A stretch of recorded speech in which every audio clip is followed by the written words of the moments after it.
Hi students, can you hear me?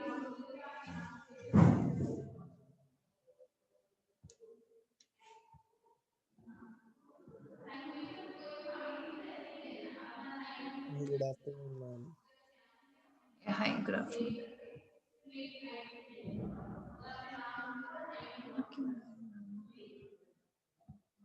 हाँ, आपकी बारे से हमने कुछ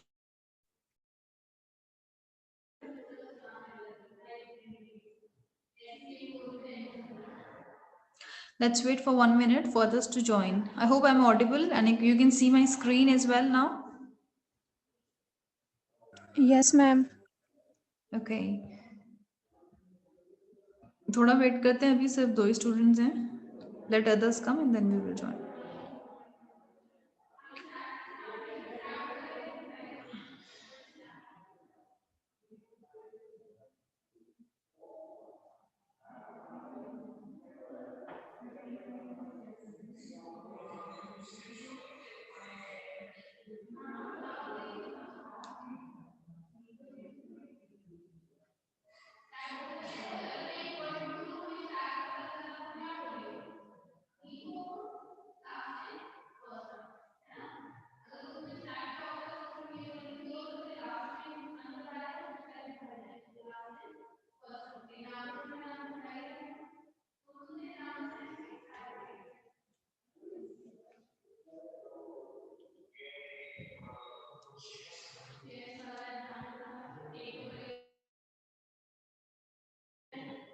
असाइनमेंट्स आप लोगों को मिल गया था मेरा, जो मैंने आपको कल ग्रुप में भेजा है, उसमें किसी को कुछ क्वेश्चन है अभी?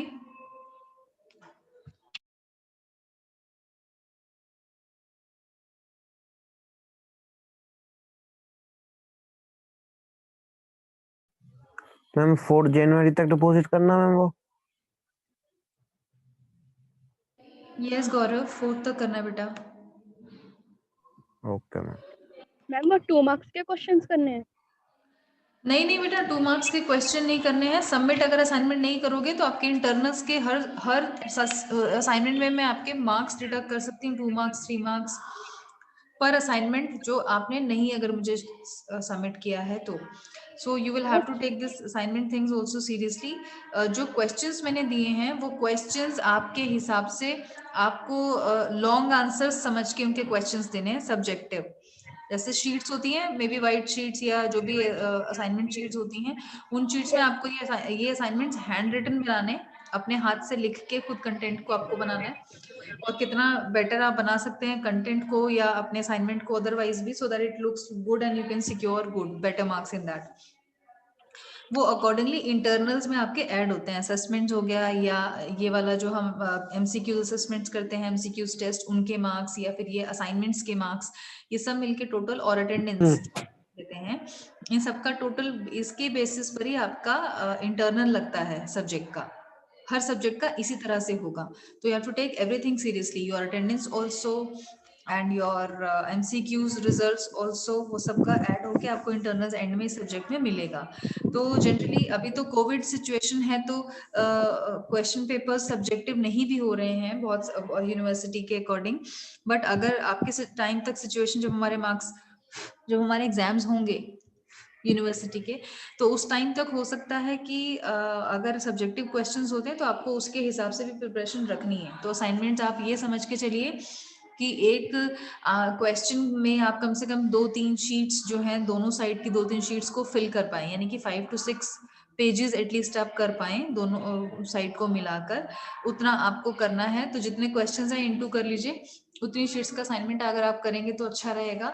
आपकी भी प्रैक्टिस रहेगी, आपके नोट्स भी बनते रहेंगे, और एक बार आपके हाथ से भी निकल जाएगा तो आपको याद भी रहेगा. और ये हैंड रिटन ही होना चाहिए, दूसरे का असाइनमेंट कोई कॉपी नहीं करेगा. और ये सेम असाइनमेंट सभी कुछ जो है आप एक पीडीएफ में कन्वर्ट करेंगे अपने. सपोज आप एक असाइनमेंट आपका 8 या 10 पेज का होता है, तो उन 10 पेजेस को आप एक ही पीडीएफ में कन्वर्ट करेंगे, और उस पीडीएफ को रीनेम करेंगे अपना रोल नंबर और नेम से. रोल नंबर तो भी आप लोगों को नहीं मिले ना, तो आपका कंप्लीट नेम मुझे उसमें होना चाहिए. आपकी जो पीडीएफ है, जो पीडीएफ को आप रीनेम करेंगे वो अपने नाम से करेंगे. so that it is easy for me to share to get that. और जो मैंने आपको ईमेल आईडी दिया है eitfb@gmail.com, उसी पर आपको मेल करना है। कोई और ईमेल आईडी पर मेल प्लीज नहीं करिएगा अपना असाइनमेंट्स, क्योंकि ये असाइनमेंट्स के लिए ईमेल आईडी मैंने रखा है और इस पे अगर आएगा तो ही मैं असाइनमेंट कंसिडर कर पाऊंगी। मैं व्हाट्सएप पर या कोई और मोड से मैं असाइनमेंट सबमिट नहीं कर पाऊंगी आप लोगों के। और अपने असाइनमेंट्स को आप अपने पास सेव भी रखिएगा। एंड ऑफ द सेशन में आपसे चारों असाइनमेंट्स का एक साथ एक जिप फाइल भी मांगा जाएगा, तो अपने पास आप वो सेव रखिएगा। अभी जो मैंने आपको असाइनमेंट डेट सबमिशन दिया है उसके हिसाब से लिखवाने पड़ेंगे ना? हाँ जी, हाँ जी। अमन कुछ बोल रहे थे आप, सॉरी। तो आप अपने पास नो भी मैम। हाँ, आप अपने पास भी वो फाइल सेव रखिएगा। एंड ऑफ द सेमेस्टर में भी आपसे एक जिप फाइल चारों या पांचों जितने भी हमारे असाइनमेंट्स होंगे उनकी एक फाइल आपसे मांगी जाएगी। 5 असाइनमेंट्स जनरली हो सकते हैं या 4 असाइनमेंट्स होंगे। आई जस्ट सी कि किस तरह से हो सकता है। तो फर्स्ट असाइनमेंट हम 4 तक कंप्लीट कर लेंगे, ठीक है। आप कोशिश कीजिएगा 4 तारीख की 12 बजे रात तक आप मुझे मेल कर दें। उसके बाद जो सबमिट करेगा उसके फिर अकॉर्डिंगली मार्क्स थोड़े से कम मैं लगाऊंगी एज अ लेट सबमिशन, या हो सकता है मैं एक्सेप्ट ही ना करूं, ठीक है। तो आप टाइम पर सबमिट करिएगा। किसी का कुछ इशू है, कुछ पर्सनल प्रॉब्लम है, कुछ है, तो आप मुझसे पर्सनली डिस्कस कर सकते हैं व्हाट्सएप पर या कॉल करके एनी टाइम, ठीक है। तो हमारा कल टॉपिक एक कवर हो चुका था, पंक्चुएशन हमारा कंप्लीट कवर हो चुका था कल। All the just a moment, मैं एक बार ओपन कर लेती हूँ, फिर भी आई थिंक कुछ पेजेस उसमें भी रह गए थे। आप सभी लोग मुझे एक और काम करिएगा, आप सभी लोग मुझे अपना वो भी आपको देना पड़ेगा, व्हाट डू वी से, अपना ईमेल आईडी जो है ना, ईमेल करेक्ट ईमेल एड्रेस, जो ईमेल एड्रेस आपने दिए हैं, आई थिंक नेहरा सर को दिए थे, कुछ हैं बहुत सारे बच्चों के उसमें गलत ईमेल आईडीज हैं। तो आप मुझे अपने पर्सनल नंबर से पर्सनल विंडो में अपना email ID with your name please और बीबीए फर्स्ट ईयर लिख के मुझे व्हाट्सएप कर दीजिएगा आज में या कल में। जो भी एक ईमेल आईडी आपका एक्सेसिबल रहेगा कि उस पर अगर आपको कोई फर्दर कम्युनिकेशन आता है तो आप अवेलेबल रहेंगे। आप सभी के मुझे ईमेल आईडीज चाहिए रहेंगे। तो अपने जो फ्रेंड्स जो आज क्लास में नहीं हैं या क्लास में नहीं आते, अदरवाइज आपके टच में है, उन सबको भी बता देना कि इफत मैम को अपना ईमेल आईडी दे दीजिए, ठीक है। I will create a database for you guys so that we can correspond in near future. Google classroom से आपको सारे नोट्स एंड एवरीथिंग मिल रहे हैं और आपकी रिकॉर्डिंग्स भी आपको वहां से मिल जाएंगी। बाकी यूट्यूब चैनल से भी आप उठा सकते हैं। एक बार मैं आपको, ठीक है, ये मैंने आपको पंक्चुएशन वाला स्लाइड दिख रहा है अभी मेरा?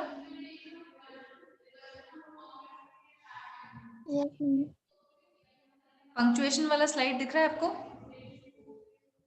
कल हम लोग ये सब कर रहे थे तो हमें थोड़ी सी प्रैक्टिस आज करनी थी पंक्चुएशन की, otherwise topic was completed yesterday. तो जैसे हमने पंक्चुएशन के 7 काइंड्स या 7 टाइप्स हमने पढ़े थे कल।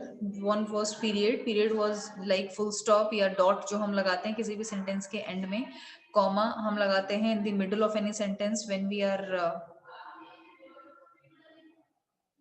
and then question mark, exclamation mark, quotation mark was inverted commas जो हम क्लोज भी करते हैं, ओपन करते हैं, फिर क्लोज भी करते हैं। सेमीकोलन था, 2 डॉट्स, 2 डॉट्स जो हमने पढ़े थे, और पैरेंथेसिस था हमारा एक तरह से एक सेंटेंस में अगर हम एज ब्रैकेट कुछ लिखना चाहते हैं, फर्दर एक्सप्लेनेशन देना चाहते हैं किसी चीज का, तो हम उसको इन दी ब्रैकेट डाल लेते हैं। कोई डिस्टर्बेंस तो नहीं आ रहा है मेरी तरफ से? I hope you guys are okay with this. Yes ma'am. Okay, ठीक है। So parentheses, these were 7 types of punctuation which we use while making any communication, written communication in the English language. So this is how it is. Now if we try to practice these things, so how we will study, what we will write, whether the things are correct or not, ये हम practice में देख सकते हैं। जैसे कि if you see this, the teacher asked him to sit next to her. तो teacher ने उनको बोला कि आप उनके नेक्स्ट बैठिए या उनके साथ बैठिए, उनके पास बैठिए, whatever. So this is a phrase or this is a basically sentence जो कि कोई बोल रहा है या किसी से कोई बता रहा है, कुछ ऐसा कॉन्वर्जेशन है, and which is not a question also, it is just an explanatory sentence. So after this sentence we will have to put, कौन सा आएगा मार्क, जो ये अंडरलाइन करके हमने दिखाया है, full stop. Full stop the moment we will put that means the sentence is completed, sentence complete हो चुका है और इसका अपने आप में ही एक मीनिंगफुल सेंटेंस होना चाहिए, वो इसका एक प्रॉपर मीनिंग निकलना चाहिए, कंप्लीट मीनिंग निकलना चाहिए, इनकम्प्लीट इंफॉर्मेशन नहीं होनी चाहिए, ठीक है, तब वो एक सेंटेंस कंप्लीट होता है। तो फुल स्टॉप हमने लगाया जैसे जिसको हम पीरियड बोल रहे हैं, पंक्चुएशन में हमने उसको फुल स्टॉप को जो नेम है उसका type of punctuation would be, full stop would be period. So period we have mention the period mark which is the dot, ठीक है। They don't have school on Saturday means कि उनका Saturday को school नहीं है, maybe it is a holiday, maybe it's an off for them.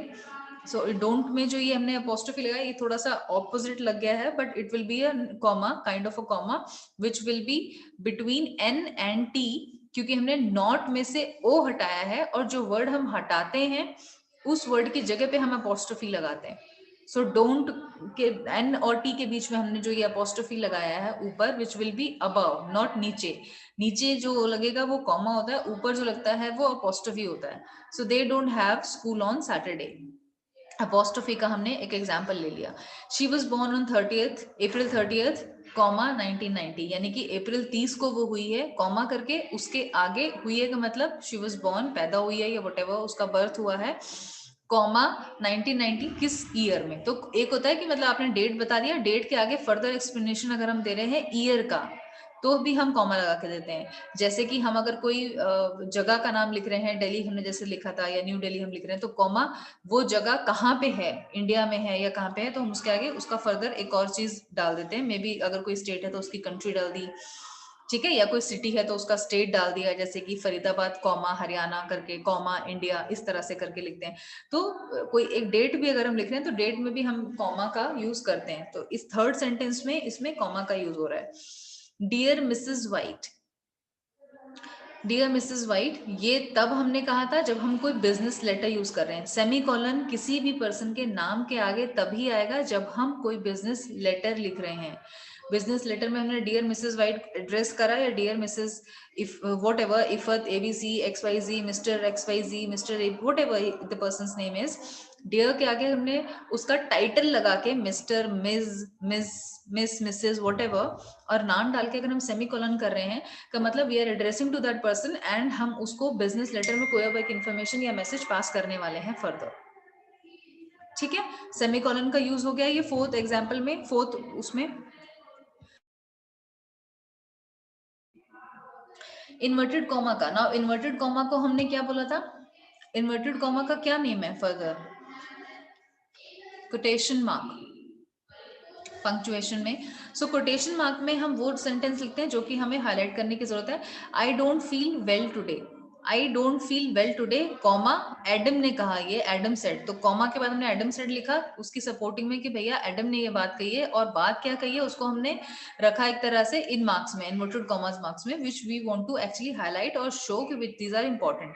But देखिए comma जो है टुडे के बाद उस कॉमा को हमने इस इन्वर्टेड कॉमा के अंदर रखना है। सो पंक्चुएशन मार्क, अगर यही पर्टिकुलर चीज I don't feel well today की जगह क्वेश्चन होता कि do you feel good today, suppose ये होता, तो इस कॉमा की जगह जो टोटल टुडे के बाद जो कॉमा आया है उसमें फिर क्वेश्चन मार्क आता और क्वेश्चन मार्क के बाद वो इन्वर्टेड कॉमा क्लोज होता। सो अगर ये क्वेश्चन होता और फिर एडम सेड की जगह हो सकता है एडम आस्क्ड हम लिखते कि एडम ने ये पूछा, ठीक है। सो अगर ये सेंटेंस है कि I don't feel well today कि मेरे आज मुझे कुछ अच्छा नहीं लग रहा है, आज मेरी तबीयत ठीक नहीं लग रही है मुझे, इसका मतलब ये है एडम ने कहा, तो हम इसको लिखेंगे इस तरह से, इन्वर्टेड कॉमा में हमने उसका सेंटेंस पूरा एज इट इज लिखा जो उसने कहा, I don't feel well today comma Adam said, ठीक है। ये एक्टिव सेंटेंस हो गया एक तरह से। पैसिव सेंटेंस भी होता है, हम इसको पैसिव में भी कन्वर्ट कर सकते हैं कि Adam said that he was not feeling well. अगर ये कोई तीसरा पर्सन बोलेगा तो वो आई करके तो बोलेगा नहीं, क्योंकि एडम ने बोला तो आई लिखा है I don't feel well today. लेकिन अगर हम सपोज कोई थर्ड पर्सन ये बात बताएगा कि एडम ने ऐसा कहा था कि वो फील नहीं कर रहा है गुड, तो वहां पर फिर वो फील नहीं कर रहा है वो के लिए आई तो नहीं आएगा, आई का मतलब तो मैं होता है, तो then we will say Adam said that he was not feeling well today, ठीक है। तभी सेंटेंस पैसिव में कन्वर्ट होकर चेंज हो सकता है, बट देन उस टाइम पर कोई थर्ड पर्सन ही होगा जो ये बता रहा होगा, ठीक है। Now just give me 1 minute.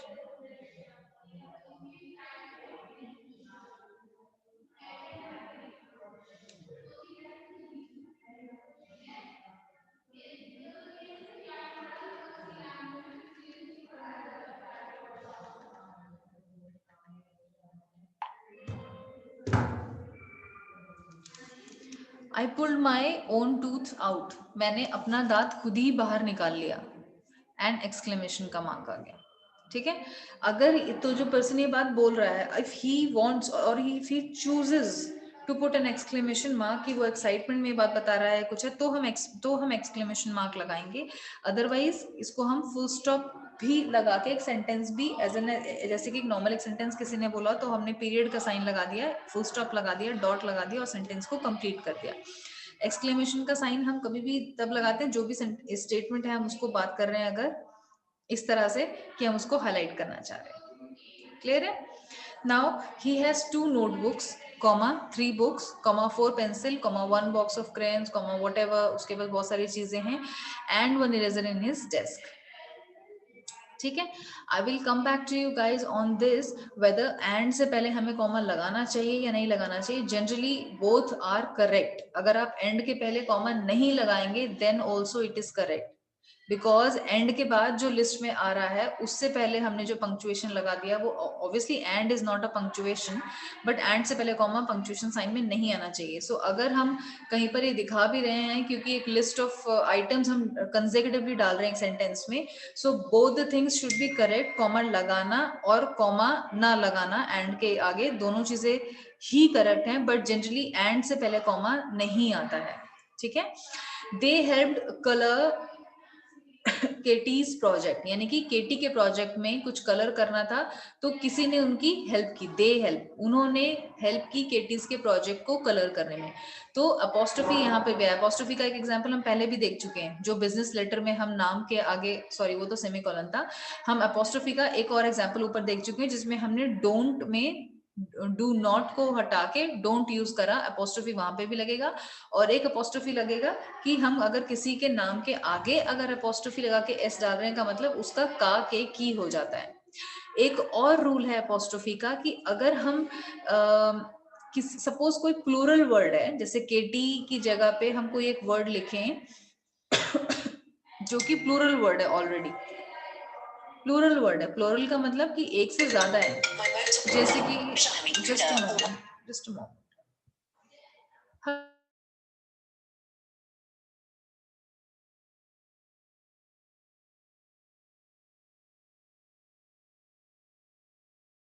Sorry.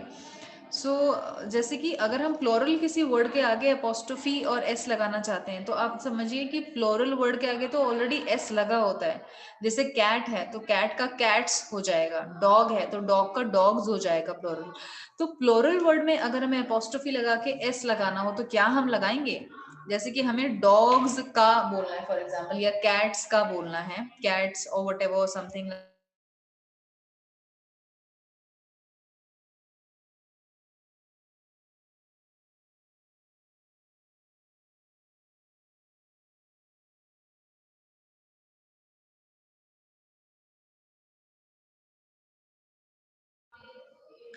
They help. So suppose कि अगर कोई प्लोरल वर्ड है और उसके आगे हमें अपोस्ट्रोफी एस लगाना है तो हम जनरली क्या करेंगे? सपोज हमें लिखना है cats, this is cats home. अब कैट्स होम में हमें एक कैट का होम नहीं बता रहे, हम बता रहे हैं बहुत सारी कैट्स का घर है. तो उसमें फिर हम CATS के बाद अपोस्ट्रोफी लगा के एस लगाएंगे या क्या करेंगे? किसी को इसका रूल पता है? प्लूरल वर्ड के आगे जब हम अपोस्ट्रोफी लगा के एस करते हैं तो हम क्या लिखते हैं, कैसे लिखते हैं उसको? जैसे कि सपोज हमें लिखना है, एक सेंटेंस है, दिस इज 3 कैट्स होम, यानी कि 3 कैट्स का घर है ये. तो कैट्स का करने के लिए हमें अपोस्ट्रोफी एस लगाना पड़ेगा और कैट्स जो है वो 3 है तो ऑटोमेटिकली एस कैट्स में लगा हुआ है. तो कैसे लिखेंगे? CATS अपोस्ट्रोफी एस लिखेंगे या क्या करेंगे? किसी के पास इंफॉर्मेशन है? अपोस्ट्रोफी लगाएंगे, एस नहीं लगाएंगे. किसने बोला ये बेटा? मैम सुनीति ने. सुनीति गुड बेटा, आपने एटलीस्ट ट्राई किया. हम ऐसे केस में जब प्लूरल वर्ड होता है और उसमें ऑलरेडी एस लगा होता है, क्योंकि एक से ज्यादा जब क्वांटिटी होगा किसी भी चीज का तो हम एस तो लगा ही देंगे, एस या ई है. जैसे कैट का कैट्स, डॉग का डॉग्स हो गया. तो उसके आगे जब हमें अपोस्ट्रोफी एस लगाना होता है तो हम एस प्लूरल वर्ड के आगे एस के ऊपर हम अपोस्ट्रोफी लगाएंगे और जो उसके बाद एस होता है हम उसको नहीं लिखेंगे. ये रूल होता है। प्लूरल वर्ड के लिए ये रूल है कि if we are putting any plural word और उसके आगे हमें अपोस्ट्रोफी एस लगाना है या के की का साउंड जोड़ना है, तो हम उस कैट्स जो वर्ड है या जो भी प्लूरल वर्ड है जिसमें एस ऑलरेडी लगा हुआ है, एस अगर लगा हुआ है तो हम अपोस्ट्रोफी लगा के दोबारा एस नहीं लगाएंगे। लेकिन अगर कोई ऐसा वर्ड है, फॉर एग्जाम्पल चिल्ड्रन, चिल्ड्रन एक वर्ड है, चिल्ड्रन प्लूरल वर्ड है, पता है सभी को। चाइल्ड सिंगुलर है, एक बच्चा, और 2 बच्चे या 10 बच्चे या 50 बच्चे अगर हम डालना चाहते हैं या उसके लिए यूज कर रहे हैं, क्वांटिटी के ज्यादा क्वांटिटी के लिए यूज कर रहे हैं, तो हम एक के लिए चाइल्ड यूज करते हैं, 2 से ज्यादा और 1 से ज्यादा के लिए, 2 या 2 से ज्यादा के लिए हम यूज करेंगे चिल्ड्रन। और चिल्ड्रन में एस कभी नहीं लगेगा क्योंकि चिल्ड्रन प्लूरल वर्ड है। तो वहां पे जब हम अपोस्ट्रोफी लगाएंगे चिल्ड्रन में, तब हम अपोस्ट्रोफी के बाद एस लगा सकते हैं। लेकिन अगर किसी भी प्लूरल वर्ड में ऑलरेडी एस लगा हुआ है तो हम उस एस के ऊपर अपोस्ट्रोफी लगा के दोबारा एस नहीं लिखेंगे, हम उसको अपोस्ट्रोफी तक ही छोड़ देंगे। और इट इज अंडरस्टैंडेबल नाउ कि अपोस्ट्रोफी लगा के एस होना था और इसका मतलब हमको पढ़ना यही है, और इसका हिंदी में मीनिंग जो हमको लेना है वो यही लेना है, का के की वाला जो भी आएगा उसका। ठीक है, क्लियर है।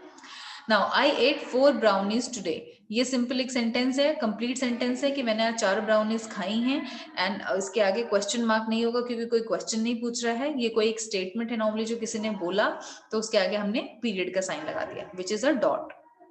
क्लियर है। तो इस प्रैक्टिस में जो भी मैंने ये अंडरलाइन करे हैं, दीज आर पंक्चुएशन मार्क, दिखाने के लिए या हाईलाइट करने के लिए। इसको जब हम लिखेंगे नॉर्मल सेंटेंसेस में तो अंडरलाइन नहीं करेंगे। अंडरलाइन इसलिए करके दिखाया हुआ है कि ये पंक्चुएशन मार्क्स कैसे हम यूज कर रहे हैं प्रैक्टिस में, ये इसलिए मैंने इसमें लगाया है। ठीक है, क्लियर हो रहा है आप लोगों को। ये प्रैक्टिस के लिए आप एग्जांपल्स ये सब देख सकते हैं। लाइक एक क्वेश्चन पूछा जा रहा है और ये हम बेसिकली इसको इन्वर्टेड कॉमा वाले पंक्चुएशन मार्क को यूज कर रहे हैं। क्वेश्चन का है तो क्वेश्चन मार्क हमने लगा दिया है रिसेस के बाद, और उसके बाद हमने लिखा है Anna asked will you play with me during recess, यानी कि आप क्या रिसेस टाइम के मेरे साथ खेलोगे। क्या हुआ है, किसने बोला, एना आस्क्ड, एना ने पूछा, किसी से पूछा होगा। तो हमें इसको लिखने का सेंटेंस, इस सेंटेंस को लिखने का ये स्टाइल होगा, इन्वर्टेड कॉमा से शुरू करेंगे सेंटेंस, फिर हम will you play with me during the recess, और एक क्योंकि क्वेश्चन मार्क है, विल से स्टार्ट हो रहा है, डब्ल्यू फैमिली के वर्ड से स्टार्ट हो रहा है, तो क्वेश्चन मार्क लगा के हमने उसको सेंटेंस को कंप्लीट किया और इन्वर्टेड कॉमा को क्लोज किया, जो हमने बिगनिंग में शुरू किया था, स्टार्टिंग में जो हमने इसको लगाया था, स्टार्ट किया था या ओपन किया था। और उसके आगे एना आस्क्ड, एना ने पूछा, ये हमने लगा के फुल स्टॉप या पीरियड का मार्क आगे भी लगा दिया है आस्क्ड के बाद, अब जाके कंप्लीट हुआ है sentence. For my birthday I had colon cake ice creams, ये सारा जो भी कुछ एक्स्ट्रा एटसेट्रा है ये सब हम डाल सकते हैं। जब हम कोलन के बाद मतलब कि जो भी चीज हमने पहले इससे बात करी है उसके बारे में फर्दर कुछ एक्सप्लेनेशन अगर हम दे रहे हैं तो हम कोलन का यूज करते हैं कि मैंने अपने बर्थडे पर ये सब खाया, I had cake ice cream candy pop snow whatever those things are, वो सारी चीजें वी हैड, तो कोलन हमने लगा दिया और कोलन के बाद हमने वो सारी चीजें कॉमा कॉमा डालकर लगाई। कॉमा भी इसमें पंक्चुएशन मार्क है, not just colon but comma भी पंक्चुएशन मार्क है। She is able to count to 120 during the maths class. Now parenthesis जो हमने लास्ट पढ़ा था पंक्चुएशन, जिसको हमने बोला था कि ब्रैकेट का भी साइन होता है एक तरह से, और इसको हम पेरेंथेसिस पंक्चुएशन में बोलेंगे। तो कोई भी हमने 120 जैसे सपोज वर्ड्स में लिखा है एक अमाउंट, उसी को हमने आगे फर्दर एक्सप्लेन या एक डिटेल उसकी उसी सेम चीज के बारे में डिटेल देना ब्रैकेट में हम डाल देते हैं, जो हमने न्यूमेरिक में भी डाल दिया। 120 हमने वर्ड्स में लिख दिया, फिर उसी को हमने 120 रुपया एक तरह से न्यूमेरिक में भी लिख दिया पेरेंथेसिस में करके during maths class. She is able to count, यानी कि वो एबल है काउंट करने के, या वो काउंट कर पाई 120 रुपए मैथ्स क्लास में। क्लियर है। He is living in lancing Michigan. Now lancing basically एक जगह का नाम है, कॉमा कहाँ पे है वो जगह, मिशिगन में है। ठीक है, या he lives in New Delhi comma India, या he lives in Faridabad comma Haryana. Clear है। Yes, will you ma'am. Be my partner during gym time, ये सिंपल एक क्वेश्चन है, डायरेक्ट क्वेश्चन है, किसी से कुछ पूछा जा रहा है, क्या आप मेरे पार्टनर बनोगे जिम टाइम में, यानी कि जिम में क्या आप मेरे साथ जिम जाओगे, या क्या आप मेरे साथ खाना खाओगे, क्या आप मेरे साथ पार्क में जाओगे, क्या आप whatever, it's a direct question somebody is asking to somebody. वो क्वेश्चन अगर है, और वो generally direct questions W family के वर्ड से शुरू होते हैं, व्हाट वाई वेयर है ना, या हाउ भी हो सकता है, विल भी हो सकता है। जिस भी क्वेश्चन को, सेंटेंस को पढ़ के आपको लगे कि ये डायरेक्ट क्वेश्चन है और किसी से पूछा जा रहा है, उसको हम क्लोज करेंगे पीरियड से नहीं बल्कि क्वेश्चन मार्क से, क्योंकि क्वेश्चन है। ठीक है, like will you marry me, क्या आप मुझसे शादी करोगे, that's a direct question. Will you go on a date with me? Will you come with me in a park? Will you go with me in a gym? Will you go with me in a mall? Will you come with me to have an ice cream? Whatever. Question अगर direct पूछा जा रहा है उसके आगे question mark लगेगा। ठीक है, she had long comma beautiful hair, उसके बाल लंबे कॉमा ब्यूटीफुल यानी कि सुंदर बाल हैं। ठीक है, so she had long comma beautiful hair.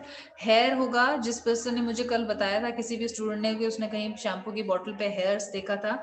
I am still waiting for that screenshot बेटा। ठीक है, so this was all from my side. बाकी चीजें जो हैं आप इस स्लाइड में से एक बार प्रैक्टिस के लिए आप सारे एग्जांपल्स जो प्रैक्टिस हैं ये सारे एग्जांपल्स देख सकते हैं। टाइप्स इसमें सातों के सातों आ गए हैं, पीरियड, कॉमा, क्वेश्चन मार्क। तो आपको पंक्चुएशन में आई थिंक कोई क्वेश्चन होना नहीं चाहिए। अभी किसी को कुछ क्वेश्चन पंक्चुएशन में है, चाहता है कोई कि आप में से मैं प्रैक्टिस करवाऊं, आप सेशन में बोलें, प्रैक्टिस करें, बोलने की कोशिश करें कि क्वेश्चन मार्क को किस टोन के, अगर क्वेश्चन मार्क वाले सेंटेंसेस हैं या क्वेश्चंस हैं डायरेक्ट क्वेश्चंस, तो उनको किस टोन में बोला जाएगा, किस तरीके से बोला जाएगा। Do you want me to practise those all things with you guys, या दिस इज डन और सबको सब कुछ क्लियर हो गया, इसमें कुछ क्वेश्चन अब नहीं है, तो हम एक न्यू टॉपिक स्टार्ट कर सकते हैं। आप लोग बताइए मुझे।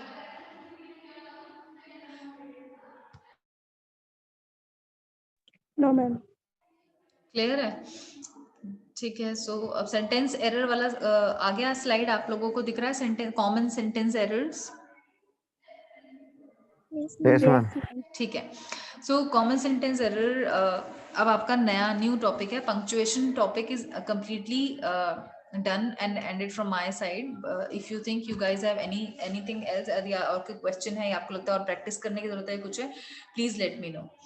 जो लोगों ने अभी बाद में ज्वाइन करा है, किसी को असाइनमेंट से रिलेटेड कुछ क्वेश्चन पूछना है, किसी और चीज से रिलेटेड कुछ क्वेश्चन पूछना है, किसी का क्वेरी कल आया था आपका मार्क्स के लिए आया था, एमसीक्यू फर्स्ट का मार्क्स के लिए, वो मैंने मार्क्स आप लोगों को शेयर कर दिया था कल आप लोगों के 2 लेक्चर्स हुए थे, डिफरेंट लेक्चर्स, और उन डिफरेंट लेक्चर्स की 2 डिफरेंट लेक्चर्स की अटेंडेंस आपकी अकॉर्डिंगली ही लगी थी। जिसने फर्स्ट अटेंड किया था उसको 1 लेक्चर की अटेंडेंस मिली, जिन्होंने दोनों अटेंड किए थे उनको 2 लेक्चर्स की attendance milli.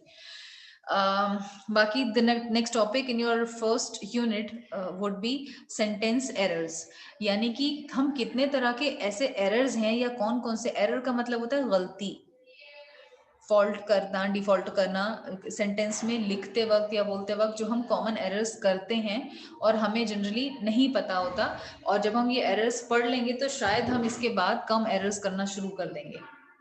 So these are common sentence errors. Types हैं इनके भी कि कौन कौन से तरह के एरर्स होते हैं या कौन कौन से जनरली तरीके के एरर्स लोग करते हैं नॉर्मली। पहला है, these are all types.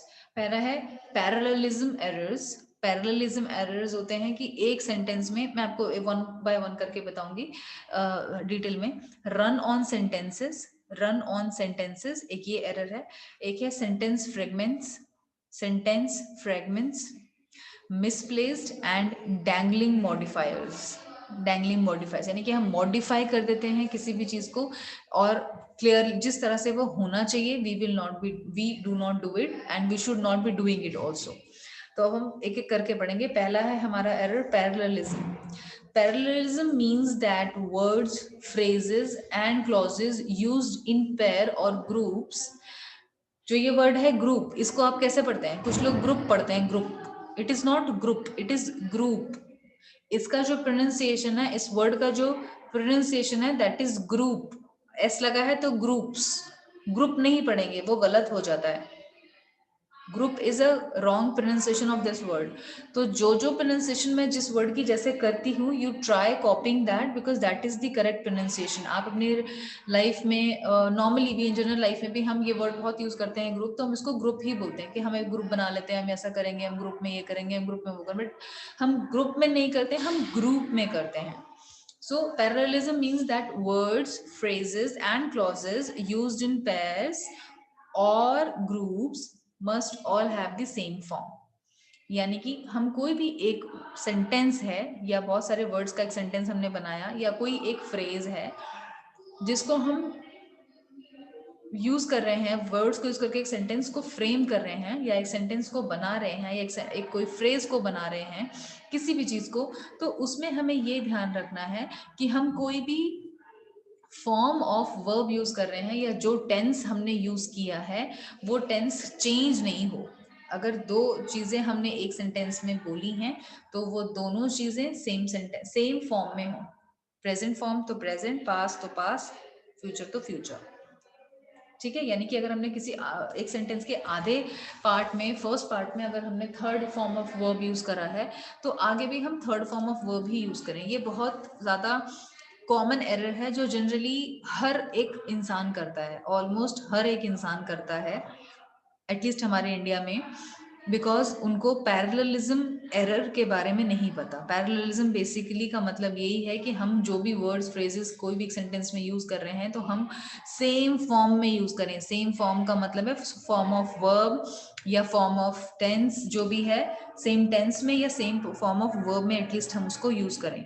Give me 1 minute, I am going to click your attendance, class over होने वाली है। आप लोगों का आज एक लेक्चर था, मैथ्स के नए सर आए थे, तो कैसा था वो सेशन? अच्छा था? Yes, ma'am. अच्छा था मैम। बहुत अच्छा। अच्छा, क्लियर था, मतलब उनको like what is your feedback for him? सब कुछ क्लियरली समझ आ रहा है? आपको लग रहा है कि मैथ्स अभी इजी हो जाएगा आपके लिए? Yes ma'am. Yes, ma'am. Yes ma'am. ठीक है। मैम मेल आईडी असाइनमेंट, कैसे भेजनी है मैम आपको? हाँ जी, सॉरी बेटा, मेल आईडी कैसे भेजनी है आपको? मुझे व्हाट्सएप कर दीजिएगा बेटा मेल आईडी। ठीक है। ठीक है,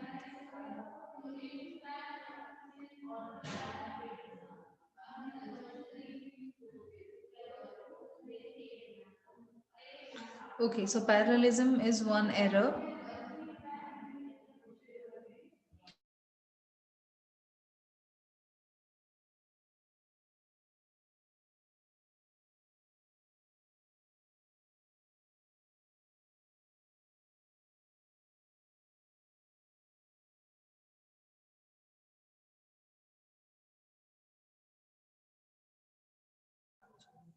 Okay, audible. Verbs must match with verbs. Nouns must match with nouns, etc. Parallelism का मतलब पैरेलल, जैसे वर्ड आ रहा है ना पैरेलल, पैरेलल का मतलब एक वर्ब अगर हमने फॉर्म यूज करा है तो दूसरा फॉर्म ऑफ वर्ब भी मोस्टली हम उस सेंटेंस में, सेम सेंटेंस में अगर हम बात कर रहे हैं तो हम सेम मैच करेंगे वर्ब को भी। नाउन है तो नाउन को भी मैच करने की कोशिश करेंगे अगर हम यूज कर रहे हैं। तो अगर हम ये कर रहे हैं तो एटलीस्ट हमारा एक जो एरर है पैरेललिज्म वाला वो हम नहीं कर रहे हैं, and we are following it. somebody has texted me something.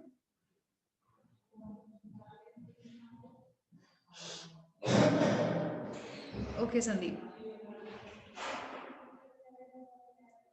Now I have been to Beijing and saw the Summer Palace.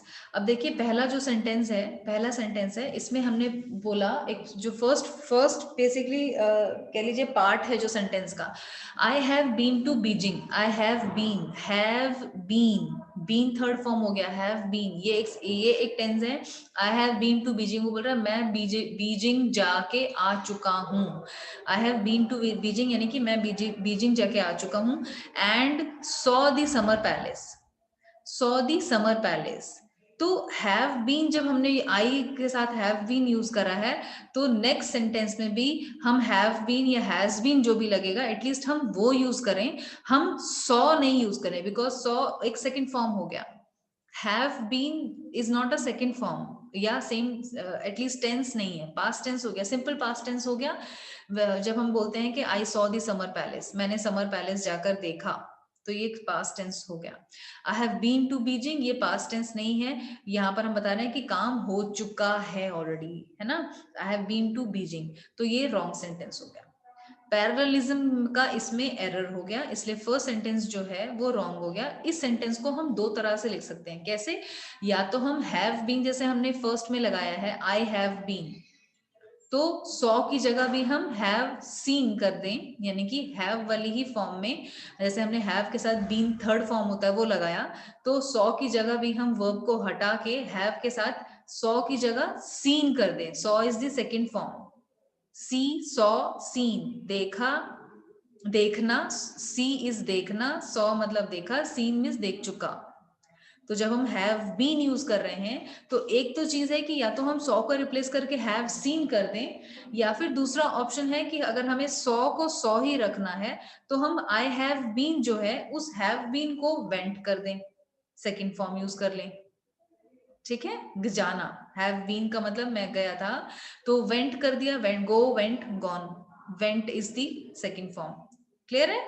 तो पहला सेंटेंस अगर हम आई हैव बीन रखना चाहते हैं और हम आई हैव बीन इस पर्टिकुलर सेंटेंस में, इस पर्टिकुलर फॉर्म में सेंटेंस को बोलना चाहते हैं, तो I have been to Beijing हमने फर्स्ट पार्ट सेम रखा, एंड 100 जो हमने सेकंड फॉर्म रखा था पहले वाले सेंटेंस में जो गलत था, उसको हमने रिमूव करके have seen the summer palace कर दिया। तो यानी कि first part of the sentence में भी हैव बीन है, यानी कि हैव के साथ थर्ड फॉर्म ऑफ वर्ब हमेशा हैज, और हैव के बाद अगर कोई वर्ब आ रहा है तो वो फर्स्ट फॉर्म नहीं हो सकता, सेकंड फॉर्म नहीं हो सकता, रूल है ये, थर्ड फॉर्म ही आएगा। तो हमने आई हैव बीन लिख दिया, बी वॉज बीन करके थर्ड फॉर्म होता है, और सी, सॉ, सीन उसका थर्ड फॉर्म सीन होता है, देखने का। तो हमने 100 की जगह पर हैव सीन कर दिया, तो ये सेंटेंस करेक्ट बन गया, इसमें अब वो वाला एरर नहीं था। हालांकि फर्स्ट सेंटेंस अगर हम पढ़ें और नॉर्मल इंग्लिश देखें तो उसका मीनिंग हमें सही समझ में आ रहा है कि I have been to Beijing, कि मैं बीजिंग में जाके आ चुका हूँ और मैंने देखा समर पैलेस। हमें मीनिंग समझ में आ गया फर्स्ट सेंटेंस का, जो पर्सन बोलना चाहता है वो एग्जैक्टली हमने समझ लिया, being the Indians. But as far as the English thing is concerned, ये सेंटेंस इज इनकरेक्ट, क्योंकि इसमें दो टेंसेस या दो फॉर्म्स ऑफ वर्ब सेम उसमें हो रहे हैं, एक सेंटेंस में दो फॉर्म्स ऑफ वर्ब यूज हो रहे हैं, जो कि हमें नहीं करना चाहिए। ठीक है, I have been to Beijing and have seen the summer palace, या फिर आई वेंट टू बीजिंग, हमने हैव बीन को रिप्लेस कर दिया एंड वेंट टू बीजिंग कर दिया। वेंट टू बीजिंग यानी कि हमने सेकंड फॉर्म यूज कर दिया, went to Beijing, I went to Beijing, मैं बीजिंग गया था या गई थी, एंड सॉ देखा दी समर पैलेस, वहां पे समर पैलेस देखा, या XYZ कोई भी पैलेस, कुछ भी हमने देखा, कोई पार्क देखा, कोई बड़ा मॉन्यूमेंट देखा, कुछ भी देखा, कोई भी सेंटेंस हो सकता है। बस हमने जो फोकस करना है वो वर्ब्स पे फोकस करना है, कि हम जो फॉर्म यूज कर रहे हैं वो दोनों जगह पे हमने सेम यूज करी है। अगर हम सेकंड सेंटेंस में यूज करें तो हैव बीन और हैव सीन दोनों अगर हम लगा रहे हैं, this sentence is also correct, या फिर इस सेंटेंस को हम थर्ड जैसे हमने लिखा है, I went to Beijing and saw the summer palace, this is also correct. Second and third these two sentences are correct, first sentence is incorrect. किसी को कुछ क्वेश्चन है? क्लियर हो गया ये चीज? तो हमने फर्स्ट सेंटेंस एरर्स में जो बेसिकली होता है वो हमने पढ़ लिया है। अब क्लास ओवर होने वाली है, तो हम इसके आगे वाला जो है स्लाइड अपना नेक्स्ट स्लाइड से हम नेक्स्ट क्लास में कवर करेंगे। सोनम मैम आपका क्लास अभी लेने के लिए बोल रही है, तो आप लोग यहाँ से लीव करके उनका क्लास ज्वाइन कर लीजिए। ठीक है बेटा? किसी को कुछ क्वेश्चन है? ये इसमें पैरेललिज्म में कुछ क्वेश्चन है किसी को? No ma'am. ठीक है बेटा, okay then, have a good day, good luck, bye bye. Thank you, ma'am. Thank you ma'am.